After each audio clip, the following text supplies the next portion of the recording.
Bong Ramos. Kalisay. 4 on their shot clock. Inside, Reg Gabat with a layup. Hindi mo pwedeng hayaan makabuelo to si Reg Gabat. Kawilan. Bounce pass to Arthur Kalisay. Michael Are. Gabat fires a three. No good. Pagyo can't get it. Zamboanga gets it back. Kawilan making them pay with a three. You know how they say, oh, that's just an easy pass right there. Hindi nagkaintindihan sa depensa. I think they were talking about something. Kalisay, Gabat, and Are. Ives Sazon. Carl Bringas can't get the reverse. Michael Are crossing the half-court line. Kalisay, catch and shoot, free! That's his 5th three-pointer. Arthur Kalisay. Are asking a screen from JL Capulo. Hubert. Now in front is James Una. Sliding in. Ives Sazon drills in that free. Well, that was ready for the catch and shoot opportunity there. Kani delivering that find. Michael Are not in position to challenge that shot as Ives Sazon calmly sinks in a free lead. Kalisay. Dangerous pass. Reg Gabat puts it up. Tapped by Una. Now he receives the pass. Gets it back to Reg Gabat. Wala pa din. Fight for the ball. Oh, relentless on the glass. James Una. That is exactly the right term to describe these guys in orange. Ang bibilis ng reaction dun sa loose balls. And they just continue to pound on against Bataan here. Up and under move. Ives Sazon with 15 points. If Bataan is going to end up with a victory here or even have a good chance of stealing this game away from Zamboanga, they have to just, or even just match itong Zamboanga in the effort department. Una facing up on JL Capulong.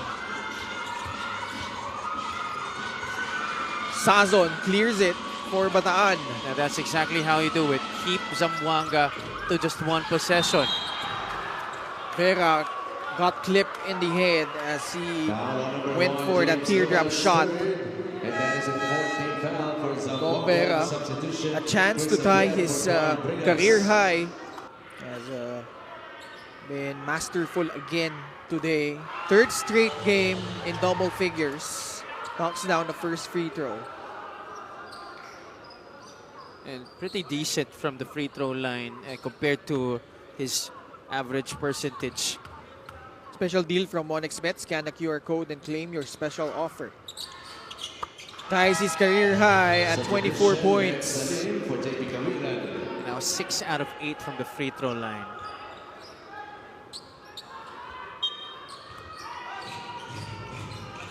One-point lead. Ichi Altamirano returns. Drives right, bounce pass. Great backdoor cut by Michael Are. Going for that reverse. Timed perfectly there. These Zamboanga players just so in sync with each other. Under 3 minutes remaining. Hubert Kani at the post. JL Capulong facing up against James Una. Capulong powers through but can't finish. Chris Xavier getting the ball back. And Jose foul. Zamboanga in penalty. Poor foul given up there by Gabat. And again, very important.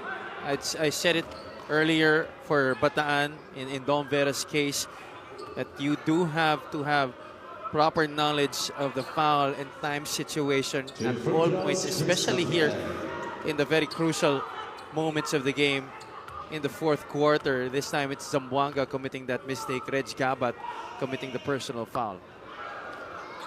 But free throws could be costly here as a look at Roy Sumang in street clothes after injuring his ankle against Nueva Ecija. 11 of 19. Na-injure lang, nagpakulay na ng buhok. Oh, why? Kaya hindi ko siya nakilala nung una. Actually, yeah, Di ba? he looked like a different person from afar. This is Abdul Sawat. And 2 big misses from the line. Steal here by Ives Sazon. Kani with a running start. Kick out pass. Vera draws closer. And ball will stay with Bataan.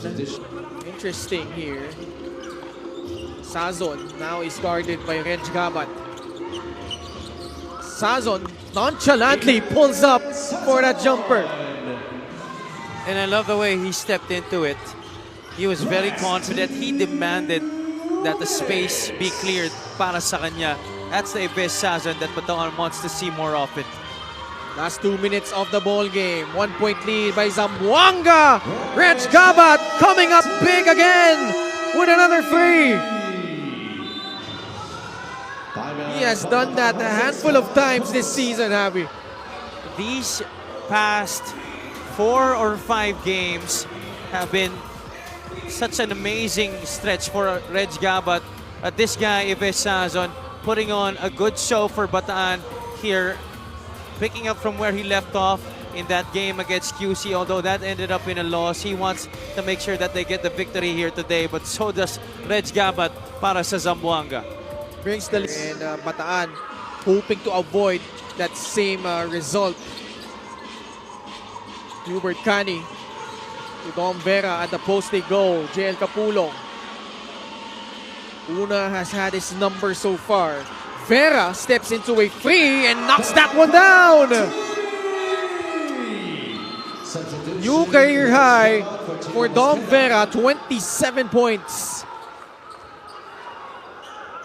I thought that he would just settle to being a facilitator this entire second half, but it turns out tama nga yung sinabi ko kanina, Ken, that medyo siguro in my opinion, tinansya niya lang talaga yung depensa. Alam niya na that defense was gonna mark him more in that third quarter after coming up with those 20 points. But the start of the fourth quarter, I saw the aggression. I saw him looking for his shots again, and it has continued up to this very point.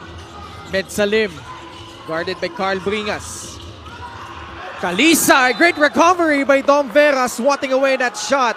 And not only doing it offensively, but also making some crucial stops here.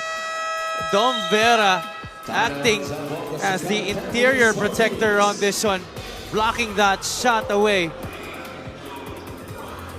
This was that shot by Dom Vera. Late on the closeout was Ichi Altamirano. He has saved them countless times on those late shot clock situations in this game. 80-79, just a 1 point lead for Zamboanga. Zamboanga with a basketball with only 4 seconds on their shot clock. Reg Gabat steps back, tough looking shot. Dom Vera secures the rebound. Forward pass, Carl Bringas. And he gets pushed. And he was off balance. Luckily for him, Kawilan was out of position to challenge that shot. I thought Zamboanga still had time. I think Gabat still had time to make maybe a couple more dribbles or pass it off for a decent shot rather than the one that he took. Defense was really all over him. Bataan once again coming through with a crucial stop. Bringas getting the friendly bounce on the first free throw. Ties the ball game up at 80 apiece. This guy though, you know, we've talked about Dom Vera, Ives Sazon in this game, but Bringas has turned in another quality performance, this time as a starter para sa Bataan. 80 all, 58 seconds to go. Zamboanga with a basketball. Reg Gabat floats it up to James Una inside. Initially, I too thought it was a shot attempt, but apparently it was a lob. What a delivery by Reg Gabat, and Una, give him credit for that catch too. That wasn't easy. Kani wants this matchup against JP Kawilan for free. No. Michael Ares saves it to James Una. About a 6-second differential between shot and game clock. Bataan will opt to play it out. Will not foul. Are inside. Oh, that's off Are's foot. Under the last 2 minutes, so they could take a look at it. We'll be reviewing the last out-of-bounds play. Hubert is asking to be subbed out here. Yeah, I think he's feeling a little cramps developing on his right leg or left leg yata. And he just missed a shot earlier. Could have given them the lead, but instead, 10 seconds left. Possession in question. If Zamboanga gets the ball back, they only have 5 seconds to work with. But Bataan, they have to use the length of the floor if ever they get a stop here. Each team still has 1 timeout left. This is a crucial call. Obviously, if you're Bataan, if you get possession, you could advance it with 10 seconds remaining. But initial call was Zamboanga basketball. Yep, it will stay with Zamboanga. Ball possession stays with Zamboanga Sikat with 5 on the shot clock. Coach Egay has mapped out a play already at the baseline. Crucial defensive stand for Bataan. And if you're the Risers, you have to be in position to get something decent with probably 5 seconds remaining. Oh, hard to tell from that one. 5 Here's seconds on the the shot reverse clock. angle. 5 seconds to shoot. Off Hubert Cani. Yeah, I think it was off Hubert's leg. Di ko rin masyado makita from that vantage point. Baseline inbound. Here we go. Are to trigger it in. Oh, and James Una scores! And a breakdown on defense costing Bataan that possession. Timeout, one Bataan Risers. Kamaya Coast. How about James Una? Again, coming up big here for Zamboanga. Watch the cross screen set here by Reg Gabat. Kalisay goes to the corner. Nahuli doon si JL Capulong and nobody rotating to try and salvage that defensive possession for Bataan. Una was all alone near the basket. Easy 2 points para sa Zamboanga. Please, ilang yan. Sason, okay. Bera, okay.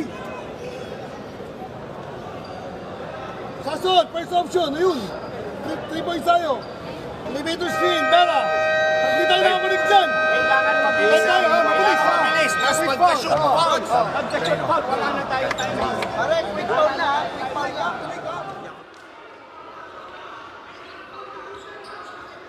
So 9 seconds left.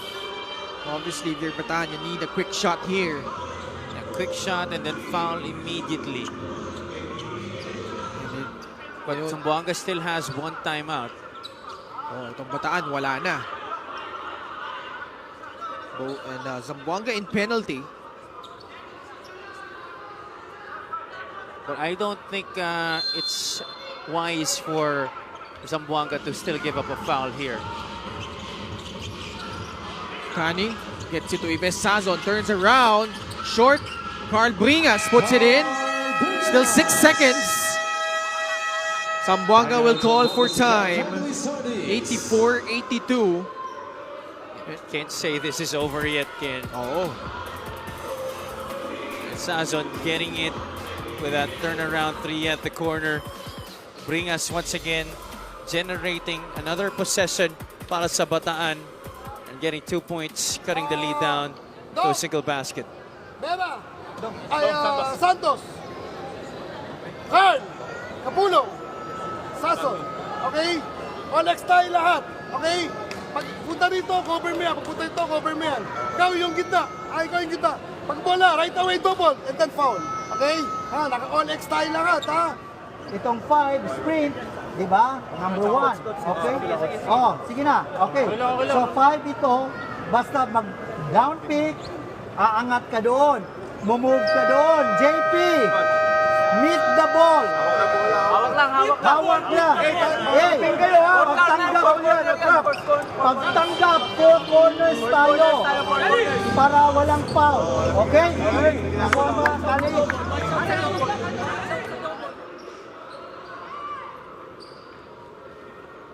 And let's see here, 6 seconds left. And sa huddle ni Coach Egay, looks like he'll have 4 guys at the corners. Trying to create some spacing here. As they're anticipating a foul, there it is. Jeff Santos committing that foul. Just a second chop off the game clock. And that is a 14th foul for But still not yet in penalty itong Bataan. That's their foul to give.